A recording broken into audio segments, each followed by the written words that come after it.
In this video, we're going to look at the top 5 most common questions that Pizza Hut asks in their interviews, and I'm going to help you plan fantastic answers that are going to get you a job working at Pizza Hut. So let's start with a question that Pizza Hut absolutely always ask, which is a simple question around when can you work, and they are very interested in this answer. And if you don't answer this right, you are very unlikely to get a job. So you need to listen carefully, and I'm going to show you the way to answer this question that is really effective. So the first thing you're going to do is start with honesty. There is no point telling them that you can work a list of times and then accepting the job and going back on that, because they're probably going to remove the job offer. So there's no point being dishonest in this. However, you don't want to volunteer any times that you can't do. The way people screw this question up is they immediately list all the times that they can't do, and that puts the employer right off. What you should do, however, is show off lots of flexibility. So you want to have a can-do attitude and be listing all the times that you can work. And that goes a long way to showing you're committed. So you want to come across that you're committed to working here and that you're flexible. If you list the times you can't do, it causes them to question your commitment. And do they really want someone that has got so many restrictions? Because they want people that are flexible. And there's some specific things that they really want to hear about. So Pizza Hut wants people that can work weekend shifts, that can work evening shifts, they can work right at the opening time. If you can work school holidays, that's a fantastic thing to mention. If you can't, don't bring it up. It'll probably not be asked about. And if you can work at short notice and you're very flexible, that is kind of helpful to your manager. So just saying that you can work at short notice and listing as many of these times as you can really gets them interested, because this is what they want for their staff to be able to do. And the key to success on this question is don't bring up any can'ts. Do not volunteer any time that you can't work. If you can't work a Thursday night, don't say it, because unless they specifically ask about it, the chances are you'll just get through the interview without them ever knowing that. The key is absolutely focus on what you can do. Only ever talk about what you can do, and they'll be very happy with your answer and you'll score highly. So let's move on to the next one. What can you tell me about Pizza Hut? So you may not be asked this question directly, but you definitely need to revise for it, because you can start inputting lots of these facts into your interview to show that you're someone who's very, very well prepared. However, this question has been asked directly, so it is worth being aware of it and being ready for it. And to be successful, you want to show that you have knowledge that only very few people know. So as you go out in that diagram, your answer gets better and better. So cover the obvious things that everybody knows. So Pizza Hut specializes in Italian American food. That's a great start. They're a rival with Domino's, and some of the stores are franchised, some of the stores are corporate owned. Then you start moving out into some things that show that you've done some research. So it's international. It's not just in your home country. It's owned by Yum Brands. It was founded in 1958. You've got Dan and Frank Carney with the founding family, and then you've got some things that very few people would know is that they actually made pizzas for the International Space Station. And another thing to know about is that Pizza Hut are trying to evolve their business model and are starting to roll out beer and cocktails in their restaurants. And my top tip for any interview, and particularly for Pizza Hut, is to make sure you read the annual report of the company that you're applying to. So if you type in Yum Brands annual report, which is called the Form 10K, and you read that, you will get some fabulous information about the company, and you will know everything that there is possible to know. And if you start reeling off some of those facts, you're going to massively impress the interviewer.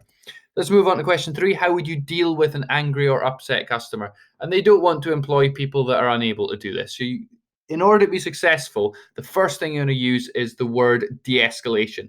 The second you use the word de-escalation, they're going to be really interested in what you have to say, because de-escalation is really the key to success with dealing with angry or upset customers. De-escalation means calming the situation down, getting everything under control. So, for example, shouting back in the customer's face is not an example of de-escalation. Speaking calmly, quietly, and being consistent and friendly is a de-escalation technique.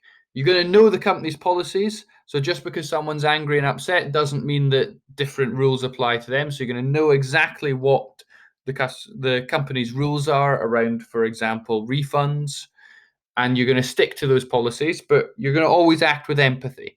So you're going to be listening to the customer and trying to resolve their issues. But the most important thing, and you want to be explicit when you say this, is that you're looking to be a positive role model when representing Pizza Hut. So when you're working there, you're wearing the uniform, you are the public face of the brand, and you're conscious of that. And you're going to make sure Pizza Hut looks good and professional through this interaction. And if you get those 4 ideas in, you will smash this question. Let's go into question 4 once we've looked at one really key thing, which is never shout and never argue back ever. Make sure you can make that very clear. So in question 4, we've got strengths and weaknesses. And so for your strength, the strength has to be something genuine. It has to be well evidenced. So it's one thing to say, I have this strength, but if you don't back it up with evidence, it's not very convincing. But most importantly, it has to be highly relevant. You have to think, what does Pizza Hut need? And how do I fit into that? What is really important to Pizza Hut? One example is if you've got a strong track record of reliability, you're going to be there on time. And if you can get a reference from your former manager that says they are consistently on time, never had to tell them off for being late, that would be amazing. If you could just bring that and show, I have another manager, someone independent, third party, who you can call up and they will say that I am reliable, that is going to really impress them. And perhaps with quite a few managers, you could be hired on the spot with that. So if you can get a really strong strength that is backed up with some good evidence, so a reference or a certificate or something external, you've got a massive advantage. On the other hand, the weaknesses question can be the place where people blow up in the interview. So the first thing you're going to do is make sure you don't fake it. So a lot of people, when they're asked about their weakness, come up with something that's just a load of rubbish and shows that they're not reflective and they've never thought about what their weaknesses are. So they'll say things like, I hate being a total perfectionist. Well, that's sort of a weakness, but it's also sort of bragging. It's humble bragging. So don't go down that route. Actually come up with something that could, in theory, be a small problem.